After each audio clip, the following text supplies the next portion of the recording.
Evening అవ్వగానే night కోసమైతే పనులు స్టార్ట్ చేయాలి కదా! అందుకోసమైతే ఇప్పుడు గిన్నెలన్నీ కడిగేసాను కాబట్టి, ఇవన్నీ ఎక్కడియి అక్కడ సెట్ చేస్తున్నాను. ఇలా అయిపోయిన తర్వాత ఇప్పుడు వంట చేయడం కోసమైతే నేను చపాతీ చేస్తున్నాను రాగి పిండితో. అలాగే ఎలా చేస్తాననేసి ప్రాసెస్ కూడా చూపిస్తాను చూసేసేయండి.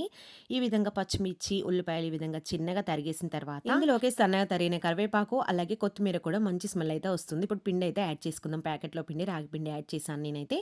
ఇందులోకి పచ్చిమిర్చి, ఉల్లిపాయలు, కరివేపాకు ఇప్పుడు ఇందులో కొంచెం సాల్ట్, కొత్తిమీర కూడా వేసుకొని మీకు చేయడానికి రాకపోతే కొంచెం ఇందులో గోధుమ పిండి కూడా యాడ్ చేసుకొని చల్లటి వాటర్‌తో కలిపి పెట్టుకోవాలి. మామయ్య కూడా వచ్చేసాడు. మామయ్య కోసం టీ పెట్టేసాను. మేమైతే కట్టెలు యూజ్ చేస్తాం ఇంట్లో.